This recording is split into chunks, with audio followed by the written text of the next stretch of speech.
Hey, what's up, Roxstars? It's Rox with a little bit of talk about what's at the top of the blog, so let's get to it. I say I'm gonna take some time off, y'all. All the cashiers, they was like, somebody stole her truck. It was like you could hear it all throughout the store. This Rox coming to you today with a review for Love and Marriage Detroit, Love and Marriage Huntsville, our book 4, Real Housewives of Atlanta. Let's get to it, shall we?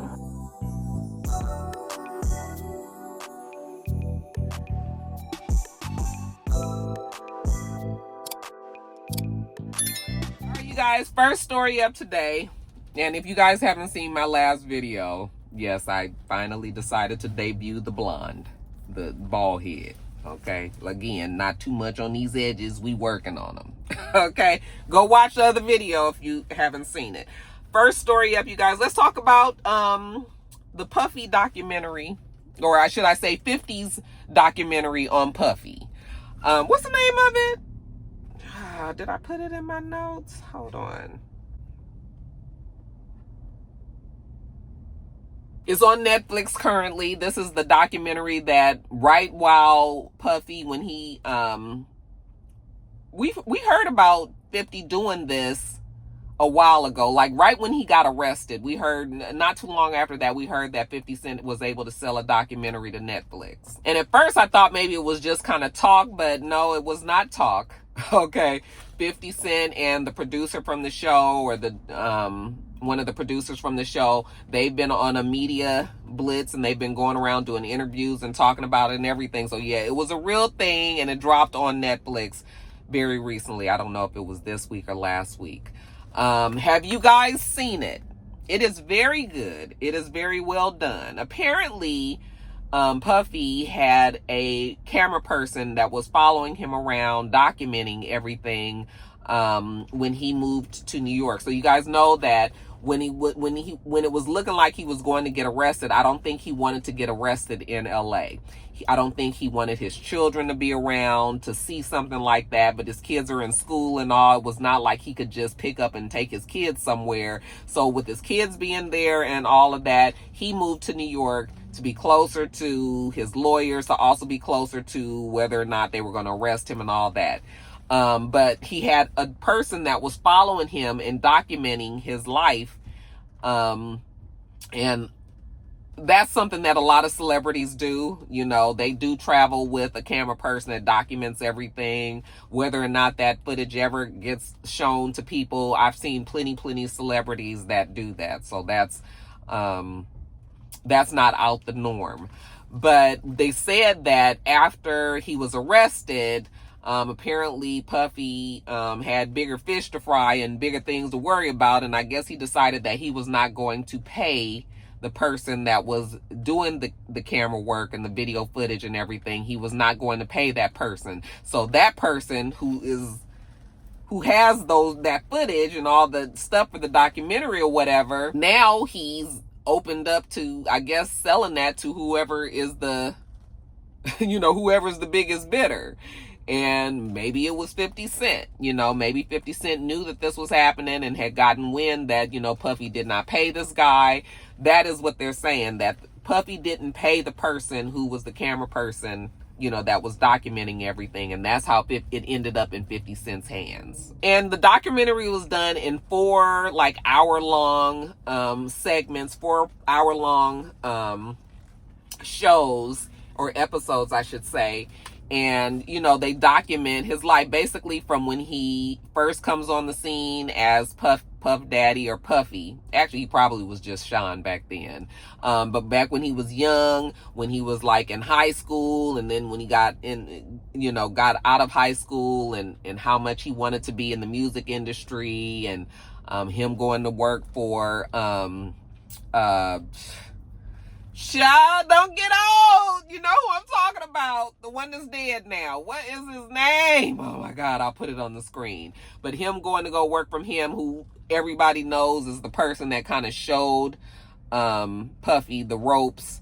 Some people will say that him and Puffy had another relationship going on. I don't know if that is or is not true, but it kind of talks about his beginnings, his relationship with his mom, and then just how he became so well known. Puffy loved to have parties. He talked about that big stampede that they had at that auditorium or wherever it was when all those people got smashed and everything. Like, I remembered all of that, but I know a lot of you guys are much younger, probably don't know about those stories. I mean, do you guys even know who Heavy D is? Some of you guys, some of my younger rock stars. So it was good to just see them like document and show like how he got to be so popular and how people got to know him, and his MO, what he does. And basically it just showed his whole life from that point. That was the first video, first episode. Then the second episode was like once he became Puffy and he started Bad Boy because old boy ended up firing him. What is his name? I cannot think of his name. I'm so mad. I don't even have time to be looking up. Anyway, so the second episode was more so about like his rise with Bad Boy. And him getting all of these artists, Jodeci, Faith Evans, Biggie, 112, like all of the artists that he had. Talked about also him blowing up Bad Boy to something that was just monumental.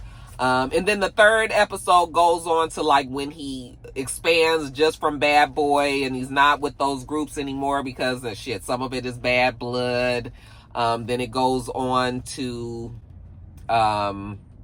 his time when he became like a media person and he started having the reality shows, and he had Day 26 and Danity Kane and making the band and all that. So it kind of talked about that portion of his life. And then of course the last one was about, and then also when he started to meet, when he was with Kim and then he was with Cassie, and certain things was kind of glossed over, but for the gist of it, it went on from that point to the fourth video, which was, all of the drama that he had with Cassie. And by that time he was on drugs, and he was a damn egomaniac, and, he was powerful. Oh, also in the third video, they talked about, how they still believe that he was involved in the Tupac killing, which, yeah, Puffy definitely had something to do with that. I definitely do believe Keefy D. Okay. Just when you put all of that shit together, it was just like, this motherfucker killed Tupac. Or had him killed, child. Had him. I believe it. I definitely believe it, but there's no, I guess it's just his word against Keefy D's, and are they going to, what is the court going to go by? Because I think the Keefy D murder case is about to come up soon. Okay. And so we'll see. But, Puffy has never been charged in any of that stuff. But when you listen to it, and when they were talking about, the drama with the Bloods and the Crips and all of that, and how, they had the Crips as their security and blah, blah, blah, blah, blah, and how easy it was for them. Yeah, child, it's very easy to see how that would go. Okay. Even with him, they kind of didn't all the way say it, but he probably had a reason. He probably had something to do with Biggie getting killed as well, because he wanted that stardom. He wanted what Biggie had. He was always envious of what people felt about Tupac and Biggie and all that. And then after Biggie died, then he becomes a rapper, and then he's big, and they talked about him taking over taking the Rolling Stones cover from Biggie and all that when Life After Death had just came out, right after Biggie had died, all that stuff. And then the last episode is about, the shit with Cassie, the case and all, how he was found not guilty for certain things, guilty for others, and all of that. So yeah, really good. Really, really good. What I was able to ascertain as I was watching it is that this motherfucker is crazy, that this nigga is evil, and that he need to stay his ass right up in that jail where he is. Okay, now I always believed it. I did say that, there were probably some people that were just jumping on the bandwagon and accusing him. And I still believe that could also be part of the case. But for the most part, that Puffy was out there doing a whole lot of shit to a whole lot of people. Nobody likes Puffy. Okay, but Puffy is powerful, and Puffy has made sure that he was able to, people owed him for whatever reasons, and he kind of like the black version of Jeffrey Epstein.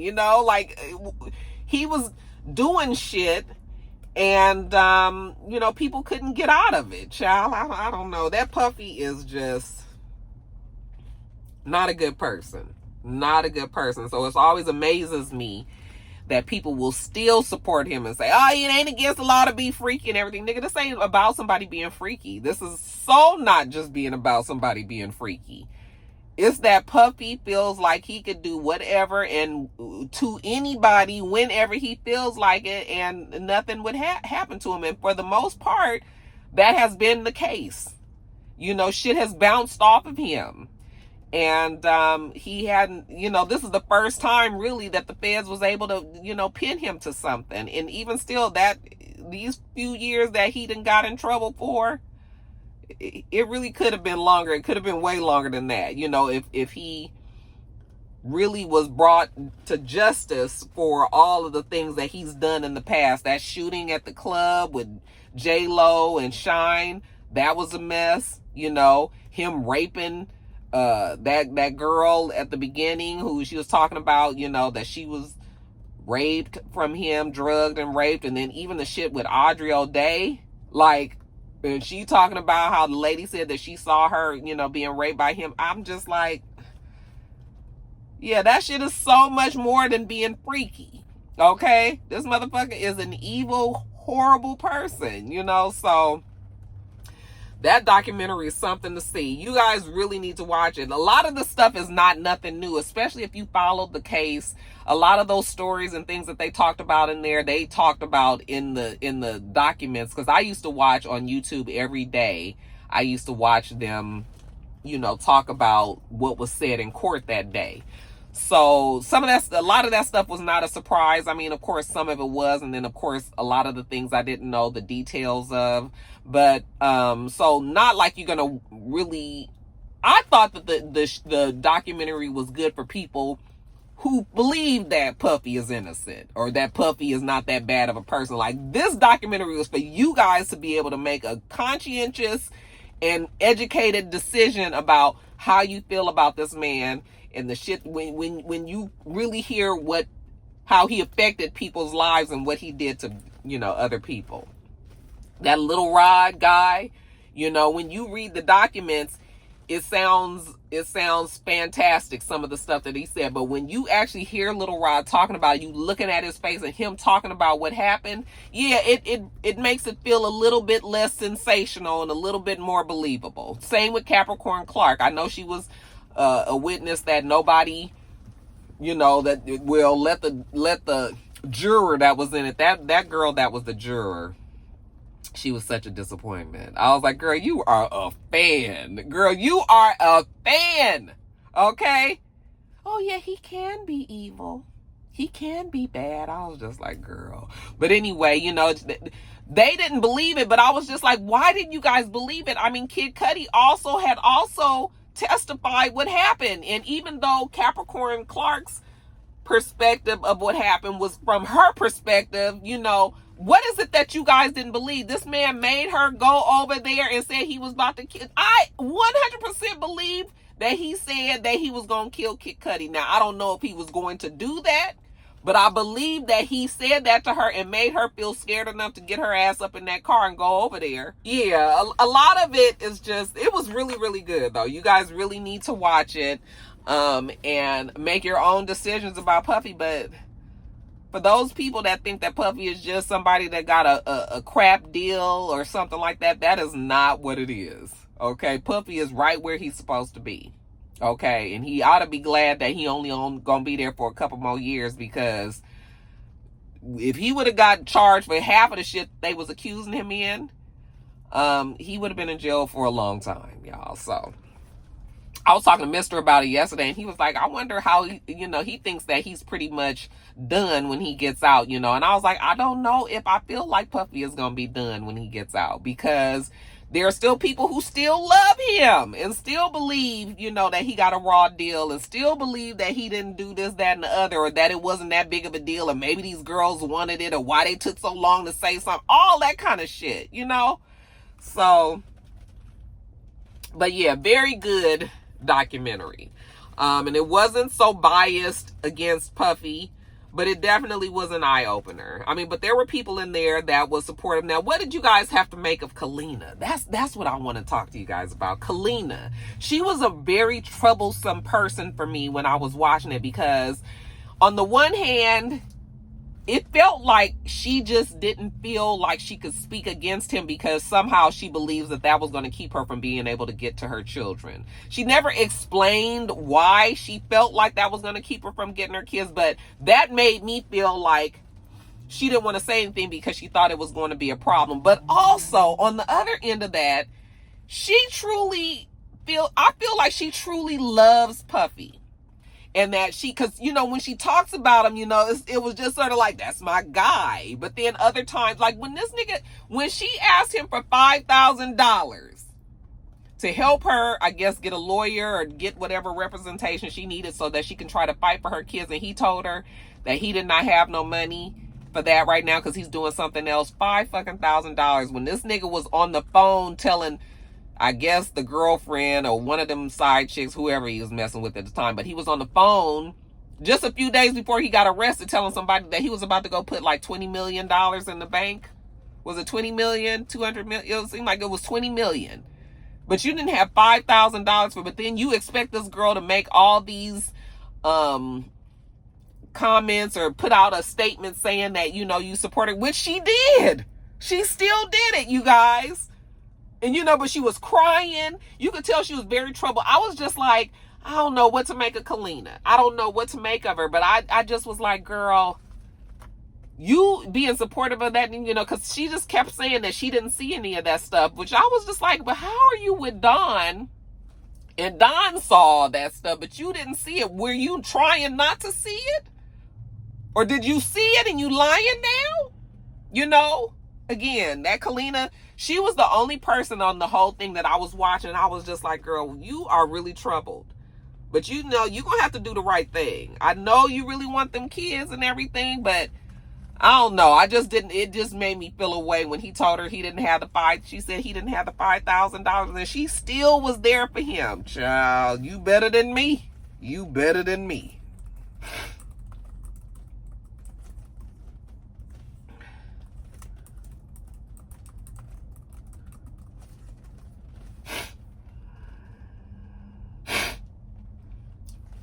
So, yeah, that's that on that, you guys. If you haven't watched the documentary, you really need to watch it because it is definitely worth a watch. Very, very good.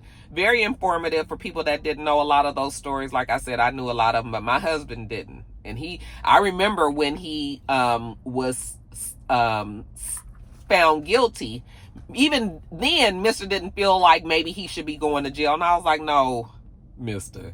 He is a horrible person. And so I was glad that he was able to watch that documentary. He was like, this nigga is crazy. I was like, yes, I've been trying to tell you. When you actually know what he been out there doing, this nigga ain't right. He ain't right. Anyway, you guys, I'm going to get on off of there. Y'all let me know what you thought about the documentary. We going to move on to the next story.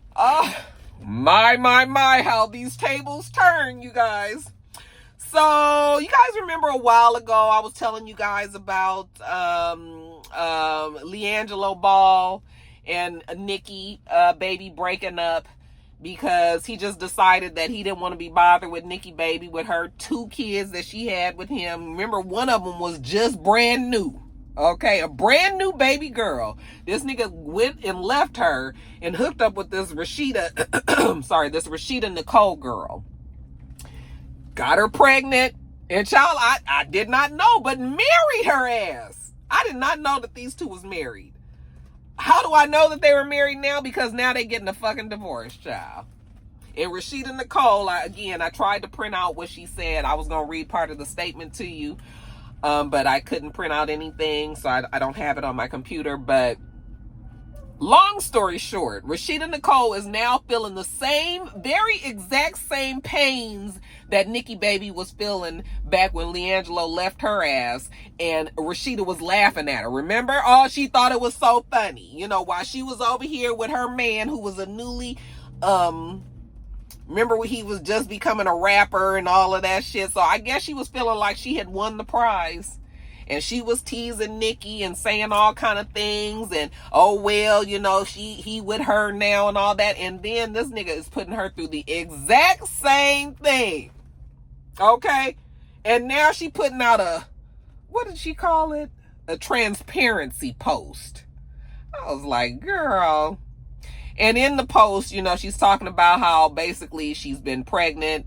The whole pregnancy, LiAngelo had left her, was not helping her with anything, didn't come to any of the appointments, haven't been there supporting her. You know, she had the baby and she didn't even let him come in the delivery room because he was not present for any of the pregnancy and any of that. And now she's, like I said, getting a divorce. And she apologized to Nikki baby because, you know, maybe she shouldn't have been all laughing and shit when just a few months later she was going to be going through the same thing. And apparently Nikki baby and her family, you know, took her in and accepted her apology. And now I guess she's raising, you know, Nikki and Rashida are raising their kids, you know, to know each other as siblings and all that. Listen, Nikki is a good person for that because ain't no way. Now, these kids can get to knowing each other and everything. Maybe eventually I would have come around, but right now that bitch is too fucking fresh. Okay? Because you really thought that it was funny and had me out here arguing and shit with people on social media over you and that fool, you know, the father of all of these kids now. You know, now you want to turn around and say you sorry, you want to eat crow, you want to do this and that. I mean, I appreciate the fact that she did the apology publicly the same way that she publicly talked bad about Nikki and all that. But that's where I would have had to keep it. And I am a forgiving person. I always give people second chances. Okay? But the way that she was acting and all, child, it would have took me a little time. I might have got there, but not right now. Okay? So, yeah, Nikki, you know, is a good person for that and all that. But what's going on with Lee? What's going on with this man? Where the daddy at? He can't talk to these boys? Well, talk to this boy and have him do the right thing? We ain't heard nothing else from that one song that he had. Remember, he was performing at, I guess he probably thought he really had arrived. He performed at the All-Star game and all that. And ever since then, we ain't seen heads no tails of this nigga. Okay, he was not a good rapper anyway. So anyway, let's move on from that. How you guys feel about it? Would you have forgiven Rashida? Or would you have shown her your backside? Because, honey, I'd have been like, girl, go on some fucking where. You and that baby. Give a damn. Okay, fuck all y'all. But that's just me. What y'all thought? Let me know. I'm moving on to the next story. All right, you guys, we can do a follow-up real quickly on this whole Funky Dineva and Tamar thing. I'm over it now, you guys. I know it drags on, and that's why a lot of times I don't like to be involved or like comment on these things because they just go on and on and on. Like nobody wants to let it go. Everybody wants to have the last word, and it just keeps going and going. Like, I'm done. I'm over it. I believed what Funky Dineva said. Okay. But the constant back and forth and the extra videos and all that, like I'm just done with it.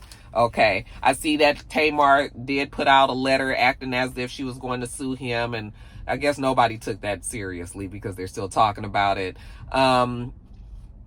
Like, I feel like Tamar is going to keep on going back and forth, even to the detriment of how she looks. Like, she don't care. It's just, you're just going to keep on doing it. And it's going to come to a point where maybe Funky Dineva's just going to have to say, I'm just going to leave it alone. But yeah, these things just continue going on, and child, I just be over it.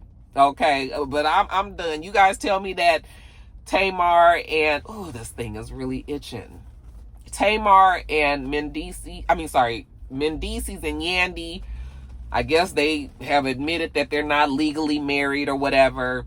And people are saying that they're not even together anymore. You know, I guess that's what Tamar had told Funky Dineva. Oh, child, it's just over for me. I'm past it. You know, Tamar needs to get some mental help. That's all I know. Okay. So yeah, we done moved on from that, y'all. It was fun while it lasted. Okay, let's move on to the next story.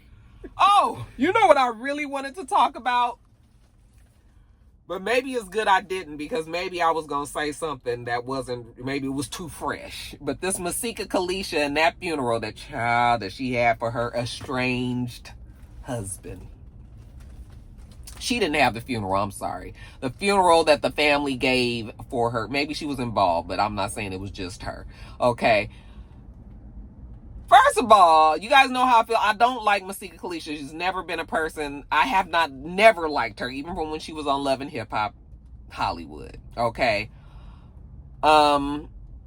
When the man died in the car accident and everything, and we found out, I talked about it on Top of the Blogs. You know, I tried not to talk bad about Masika. I just said, you know, she did come to social media and say how upset she was about it and all. And I could have said a lot about it, but I just was like, some of y'all like to do that. Some of you guys do go straight to social media when something happens. And maybe that was part of her grieving process. So I was trying to give her that space. But when sis went to the Fune and had a photographer there taking pictures of her falling out, crying, screaming, you know, with the kids, all that, I was just like, now this is where I got to draw the fucking line. Because why? First of all, why do you have a photographer there? We'll talk about that in a second. But you going, all of this, posting these pictures of you crying and falling out and then glasses sideways, them holding you up, you know, you halfway breathing and all, baby in your lap. Girl, why are we watching this? Why do you have that posted? Okay?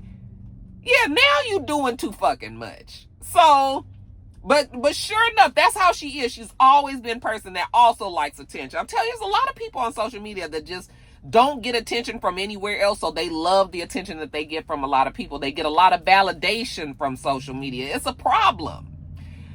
You know, so people had a lot to say, like, oh, the photo op and all this at the funeral, you passed out and everything. I can't wait to use that picture for something. I'm just waiting. I'm gonna use it on my social media because, child, it's too good to pass up. But anyway, after everybody had a lot to say, then here she come posting, talking about, you know, she don't see what the big deal is. You know, she wasn't trying to, oh, no. What happened was, after those pictures came out, then some guy that she was seeing or messing around with or whatever, he posted, or somehow a video posted of her being with this other guy and just laughing and hugged up with him and talking about what they was gonna be doing and all of this. And everybody was like, oh, but you was doing all that fucking crying at your estranged husband's funeral. And then that's when she made a video talking about, you know, I loved him, you know, my vows meant something to me, you know, and I was going to always love him till the day I died or whatever, you know, but everybody knew we weren't together. Yeah, we knew you guys weren't together. So why is it that you had to bring more attention to all of this instead of just being the wife who, you know, I'm not saying you can't grieve and do all of that, but girl, you just did way too much. And then for us to see that video, it just was all bad. Okay. But for her to just be trying to explain, like, you know, I'm going to do whatever I can for him, you know, because that was the father of her kid. And, you know, he's always been around and, you know, she's going to do everything. I just was like, I just want to know what the family got to say, like his mama. Where's mama at? Well, what mama think about all this? Because I bet you mama got a whole mouth full. So but yeah, them pictures, I was like, girl, you too fucking much. Are you really posting pictures and you passing out? People need to get off of social media. You guys do realize that is not real life, right? Like, everybody don't know your life. It be all kind of shit going on, and then you just post your best stuff on social media. Like, why do people put so much strength, what is the word? So much into social media, child. I will never understand it. But it has something to do with people needing attention. I feel like that's part of it. Okay? Yeah, child. That was a whole lot going on. Whole lot going on in the pictures, girl. That one with the glasses sideways. I said, now, Masika. Anyway, y'all, that's that on that. Let's move on to the next story. Lastly and quickly, just a couple of things. Jeffrey Epstein, I mentioned him earlier. I didn't want to talk about politics today, but did you guys see the video that they posted of the island, his private island, and the house that was there? That shit was creepy. Did you see that shit? The house was quite ugly for a billionaire. I was like, I would have expected that house to be so luxurious. The shit was very clinical, very minimal, nothing really up in there. Maybe they've taken a lot of stuff out since nobody has been there, but it looks like it's being maintained, so somebody has been there. But why they have a doctor's room with masks and shit in there? I was like, what was going on this fucking island? Okay, yeah, they put out, the Democrats, they're saying put this video out, so y'all try to go see it and see. But when you look at it, you're gonna be like, he had a whole island for that shit to look like that? Nigga, what was these people coming to these parties and what was going on there? It just didn't even look right. But that doctor's room was quite concerning. And then lastly, you guys, I thought I was going to be giving congratulations because somebody in my comments was like, oh, K Michelle is pregnant. So I was like, oh, let me just make sure and confirm that. So when I went to go Google and confirm that, I was like, thank God I did, because you guys have been telling me I was wrong. And I hate when you guys do that, even though, I mean, I do be wrong. I know that when I'm wrong, people gonna tell me. So I get it and all, but that shit still do get on my nerves. But anyway, I'm glad I checked because she is not pregnant. Apparently yesterday she put out a statement saying that, they've had infertility problems in the past. Health issues that she's had. Well, she's finally been cleared by the doctor to now try to get pregnant with her husband. That they can, they don't have to get a surrogate, that she can probably carry the baby. Not probably, she can carry the baby. So now they're going to start, and she expects to be pregnant by this time next year. Okay, so she's not pregnant right now, but that is what the couple is concentrating on now. So just letting you guys know, okay, that she's not pregnant. All right. I think that's it. I think that is it that I have in my notes. Yeah, we talked about it all. All right, you guys, that's that on that.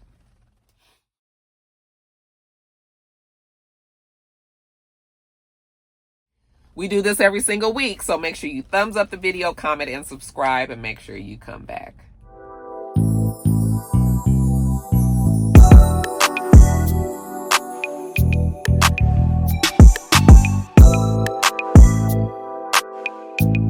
Till next time, Roxstars.